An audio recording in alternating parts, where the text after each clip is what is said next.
Salut tout le monde, c'est Rémi Modéliste du 59. Aujourd'hui on se retrouve pour une toute nouvelle vidéo.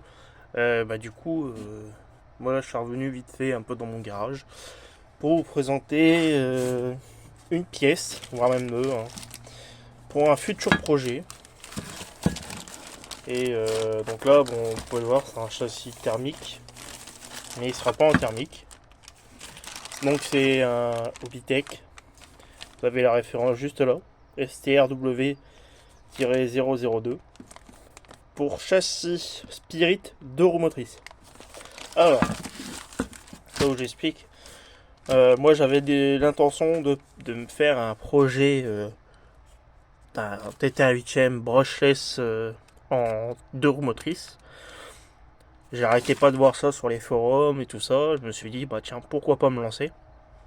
Et chez le fournisseur Obitech, chez iModel, il y avait encore de la pièce. Enfin, quelques pièces, pas tout, mais quelques pièces. Alors, j'avais vu sur les forums, comme sur le forum RC Mag, que j'ai vu aucune information sur cette version de ce châssis-là. Parce que l'ancienne génération est le même châssis, sauf que ce châssis-là, l'ancien, était basé sur les anciens STR8. Là, on est passé sur la version Spirit, donc pour toutes les séries NXT et tout ça. Donc voilà. Donc moi j'ai aucune info sur cette version de châssis, j'ai aucune photo, rien.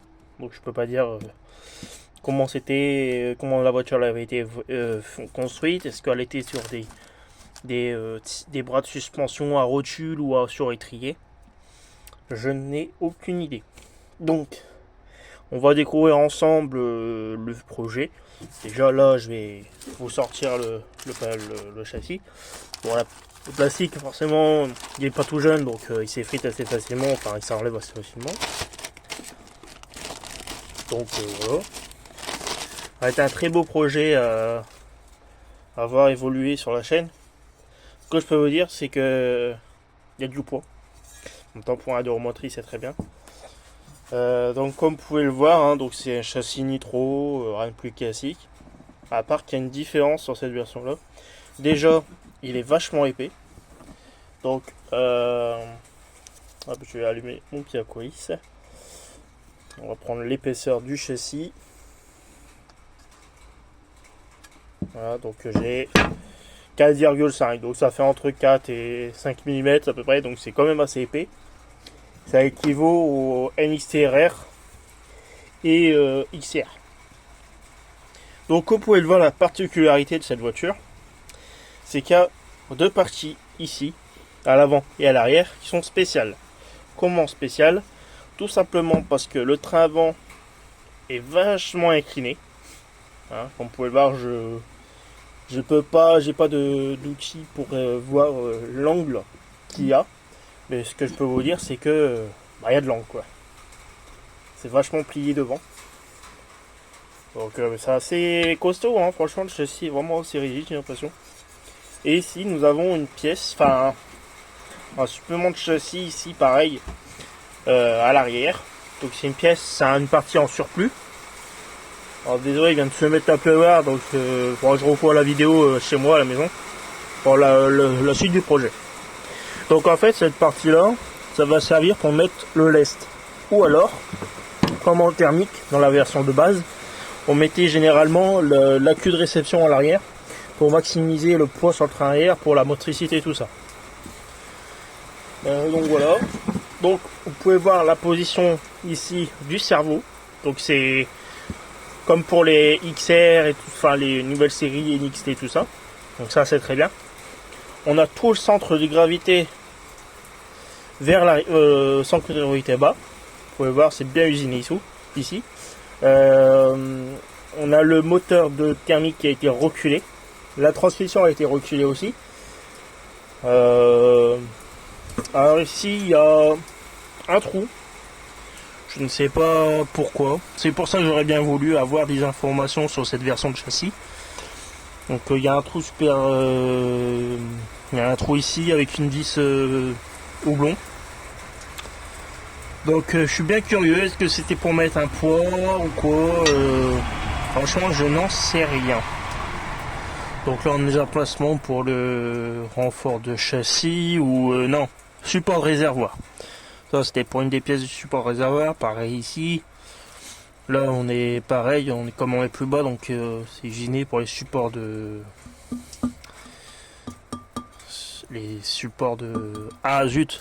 de fixation de différentiel. Donc à voir s'il faut pas modifier les pièces ou mettre des rondelles ou je ne sais quoi de calage. On a un trou pour le renfort de châssis ici, il n'y en a qu'un. À moins que... Quoique... Non, je crois qu'il n'y avait pas de renfort de châssis. Un peu dommage. On verra si je pars percer un trou pour en mettre un. Voilà, donc c'est vraiment très belle pièce. Ça a l'air d'être assez rigide. Je connais pas le matériau, mais quoi, je vois que c'est usiné légèrement. En fait, sûrement du 70-75 T6, parce que c'est quand même vraiment assez rigide, quoi, en fait. Je vais vous montrer le RR vite fait. Alors, donc je l'ai repris. De toute façon, je referai une vidéo comparatif entre les voitures. Donc là, vous avez mon RR qui a été dépecé au niveau d'électronique. Je l'ai pas remis sur le support moteur. Alors, je vais le réinstaller plus tard. Bac batterie, il faut que je le vois, je le change. Il y a certaines pièces qui vont changer, comme ça sur le RR. Je vais mettre la nouvelle platine de réception cerveau et tout ça. Donc ça, voilà, c'est vraiment. Les amortisseurs, je verrai sûrement pour mettre les X-Ray que j'ai en rab. Ça permettra de tester. Mais sinon voilà, hein, comme vous pouvez voir, la plaque châssis est pareil, hein, elle est ajourée ici. C'était du 5 mm aussi, je crois. Bon, vous voyez, hein, l'état de ma voiture, il n'y a rien. Hein, elle a quelques pattes, elle n'est pas encore complètement détruite, hein, on va dire. Après, moi je roule sur des pistes qui sont pas abrasifs. Après, j'avais mis mon support, je crois qu'ils ont repris sur moi d'ailleurs, ou d'autres marques. Mais moi j'avais pris un support pare-choc avec une protection ici qui s'épouse pas trop parce que le châssis est quand même assez épais. C'est pareil, il fait la même épaisseur que l'autre châssis. Et c'était sur un S-Works S35-4, ouais 35-4. Donc voilà, ça l'abîme très peu. Hein. Il y a que l'arrière qui prend, mais bon, ça c'est pas encore un problème. J'irai pour prendre les skis de protection chez Works from Mugen. Ou alors je demande à la personne qui fait les pièces carbone et l'AirPod qui me fabrique des skis de protection. Donc voilà. Alors, qu'est-ce qui va se passer pour ces deux voitures? Donc, désolé, ça a bougé. Donc, qu'est-ce qui va se passer pour ce châssis-là? N'ayant pas de pièces NXT standard, je vais tout démonter de mon RR et je vais la tenter sur ce châssis. Donc déjà, ça permettra de voir certaines choses, comme la cale lu à l'avant, si elle se monte bien ici. Je vais voir s'il y a des décrochements et tout ça, parce que j'avais pris aussi une autre pièce pour cette voiture. C'est un... Je vais vous la montrer, j'arrive. Voilà, j'ai trouvé la pièce. Donc en fait, c'est une cale de suspension avant. Et en fait, c'est une belle pièce aussi, en aluminium. En fait, la particularité, c'est que elle est biseautée, comme vous pouvez le voir. Son angle. Donc, de toute façon, je vous mettrai les références de mes différentes versions. Enfin, la référence du châssis dans le lien de la description, plus le lien de cette version-là. Mais le truc, c'est que je sais pas si, en fait, ça c'est la référence de l'ancienne génération. Mais je sais pas si elle se monte sur le RR, avec les nouvelles cellules du RR. Donc à voir. J'ai pas encore fait modif, mais quand je vais m'en occuper tout à l'heure, je pourrais voir ou pas. Donc voilà pour cette pièce. En fait, moi j'ai des pièces, des belles pièces en aluminium aussi, mais j'ai une autre version que je vais vous montrer tout de suite.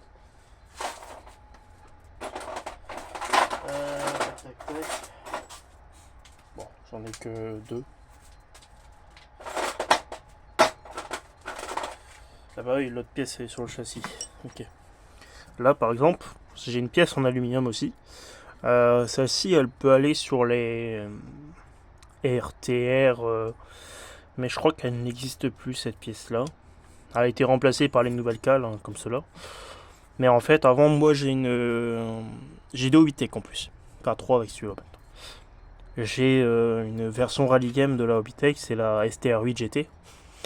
Mais c'était une ancienne génération. Parce que, donc, ancienne génération, donc c'est la version STR8. Et non la version Spirit. On connaît. Et en fait, c'était livré avec des cales. La cale avant, du moins, elle était en alu. Donc, c'est une belle pièce aussi, hein, franchement, pas de problème. Et était fournie aussi sur le châssis directement des renforts de châssis en aluminium. Pareil, hein, donc je crois pas, je pense pas, je vais vérifier. Je crois que c'est pas les mêmes trous. Tac tac tac. Après ça c'est un avant. C'est un avant. À voir, mais ouais, ça pourrait peut-être passer sur un RTR ou un RR. Pareil, hein, si c'est encore disponible, si ça marche, je vous mettrai les références. Peut-être que vous pouvez encore les trouver. Ça au moins ça vous permettra d'avoir des pièces options différentes de ce qu'on a d'origine, quoi. Je vais enlever le RR. Hop, voilà. Je vais vous montrer des pièces, des voitures, tout ça. Hop, ça je vais l'écarter. Ça rend pas la perle. Donc là, pareil, hein, de toute façon, comme je vous disais, je ferai une vidéo de meilleure qualité, mais là c'est juste pour vous présenter par rapport à ce châssis là. Donc là c'est un vieux châssis, donc c'est le STR8 GT comme je vous ai présenté. Je l'avais mis en électrique et en fait c'était une boîte de vitesse. Moi c'est un arbre rigide qu'il y avait dessus. Vous voyez en fait c'est les anciennes cellules de la voiture. Donc voilà, et puis moi j'avais une autre version. Voilà, la tour du châssis par exemple. Encore propre. Je vais les refaire de toute façon, je vais les refaire. Et là j'ai un TT STR8. Pareil que je vais refaire avec des pièces neuves pour certaines. Vu qu'on peut mettre les références STR8, NXT, tout ça. Donc je la repasserai tout ça. Donc là c'est le OTT, c'est le STR8 Evo. Donc la seule chose qui va changer c'est le châssis. C'est traité noir. On a les pièces plastiques, les anciennes. On a des pièces bleues ici. Ça vous avez une pièce qui est assez commune avec les NXT RTR. La K avant. Bien sûr d'une couleur différente. Mais toujours le même problème de pare-choc, tout ça qui était cassant à l'époque. La cale ici, bah, les trous houblons pour fixer à la cellule. En fait c'était trop écarté et en fait en cas de choc ça fissurait. C'était un des problèmes aussi de cette voiture. Vous voyez, hein, pareil, hein, bon, ça va encore. C'est pas méchant, mais ça va encore. Pareil, cette version-là, je vais la retaper. Voir si les bavettes ici, je peux les mettre ou pas sur celle-là. Sinon, je récupère celle du RR. Et puis, dans les quelques pièces que j'ai encore en rade sur les deux voitures,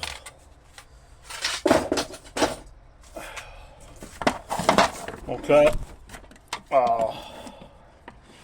après je vais me remettre je vais me remettre dans mon salon parce que là ça sera mieux pour filmer, puis il y aura une meilleure luminosité. Là on a les anciennes boîtes radio thermiques d'époque, donc c'est vraiment différent en fait, des Hobbytech que vous avez connus sur les NXT standard, les nouveaux quoi en tout cas. Ça c'était une ancienne boîte radio. Bon, le réservoir je crois qu'il change pas sur les versions. Pareil, cette pièce là je crois qu'elle change pas sur les versions thermiques, mais je suis pas sûr. Moi j'ai les deux, hein, j'ai la version grise et bleue quoi. Ah non, c'est... Ah bah tiens, je pensais pas, mais en fait, bon, je pensais qu'elle était bleue ma pièce. Bon, je redécouvre des choses. Donc ça c'est la version buggy, et ça c'était la platine pour la boîte de vitesse. Et vous avez les anciennes platines radio, hein, gaz frein, direction. Donc voilà. Les anciennes fusées de direction avant que ça devienne sur les STR8 de maintenant, enfin les NXT. Vous voyez, c'est vraiment comme à l'époque. Hein. Mais je vais tenter de faire quand même le 4.2 soit sur étrier ou soit sur rotule avec les RR. Donc j'ai les anciens amortisseurs. Là j'ai l'arbre rigide central. C'est un arbre rigide où on peut mettre dessus la boîte de vitesse. Donc voilà. Les anciennes supports de triangle supérieur. Les grandes barres d'Ackerman qui elle ne peut pas se monter sur les nouvelles générations. Même les triangles, le triangle avant ils sont différents, le triangle arrière pareil. Les anciennes tours d'amortisseurs, vous voyez comment ils étaient à l'époque. Ça fait très rétro, hein. C'était très très rétro. Qu'est-ce qu'il pouvait changer dessus? Je sais pas si je les vois. Si. Vous vous souvenez les tours d'amortisseurs NXT piste, les nouvelles? Bon en fait, je crois que d'origine ils sont en carbone, si je dis pas de bêtises.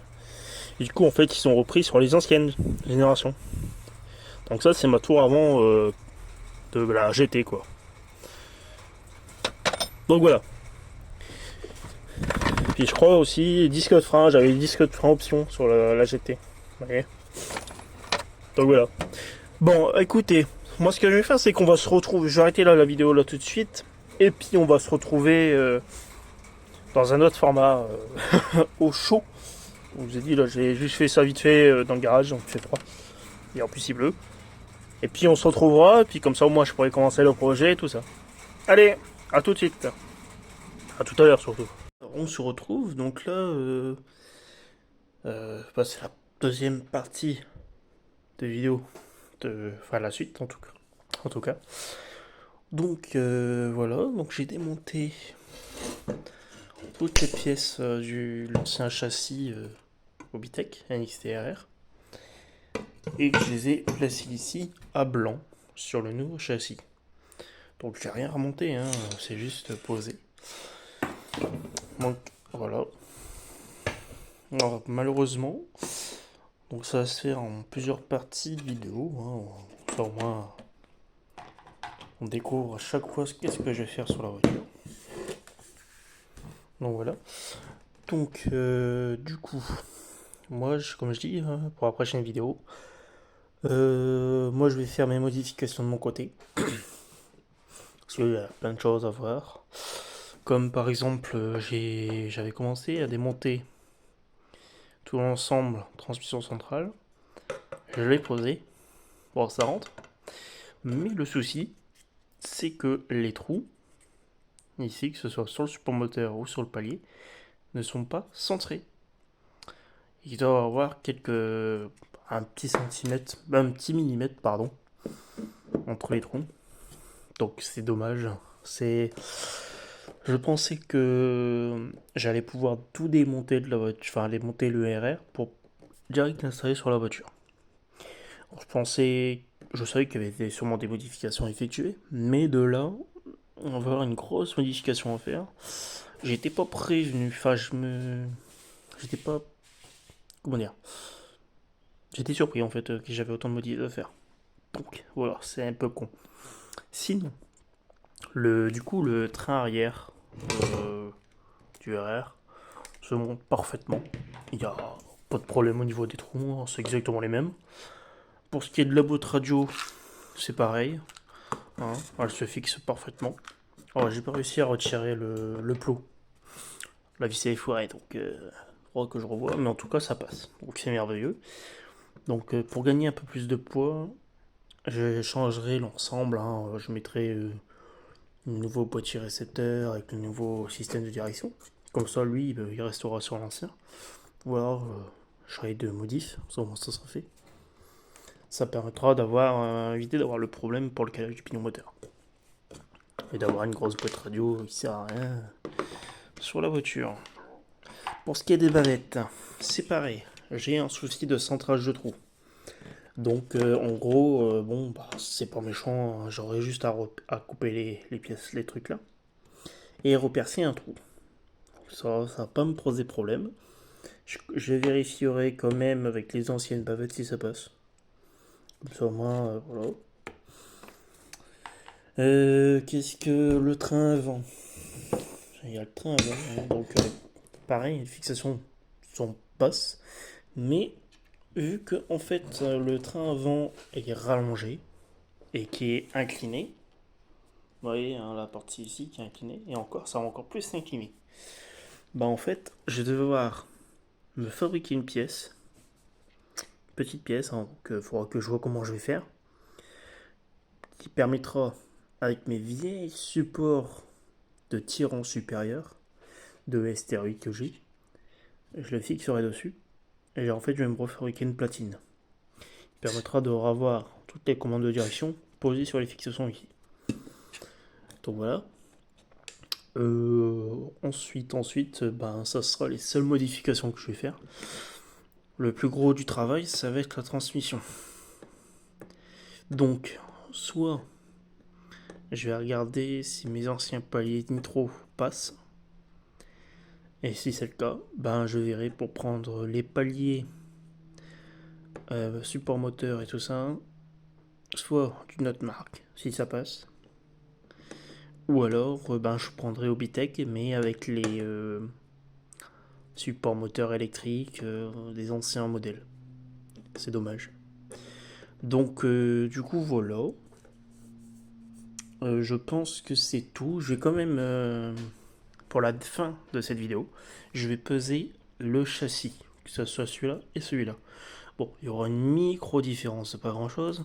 C'est qu'il y a deux petites pièces. Là, j'ai mon passe-câble que j'avais mis ici, un passe-câble, et cette petite colonnette. Ça va pas changer grand-chose. Mais bon. Donc voilà, je vais peser les châssis, et on se retrouve tout de suite. Donc je vais peser les châssis. D'ailleurs, j'ai mon chat qui m'accompagne. Mon petit sapin. Alors, voilà pour ça 0. Donc je vais prendre le châssis du RR. Donc il nous fait 3,35. Donc 335 grammes. Et je crois que lui doit être un peu plus lourd.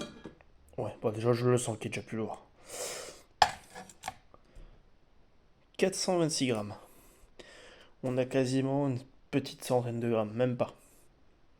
Donc c'est énorme, hein, n'empêche. Après, faut pas oublier que le châssis.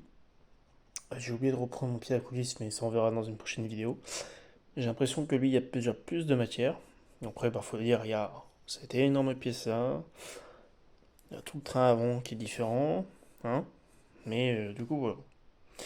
Allez, bah sur ce, moi je vous laisse sur cette fin de première partie de vidéo. Allez, salut tout le monde, ciao ciao.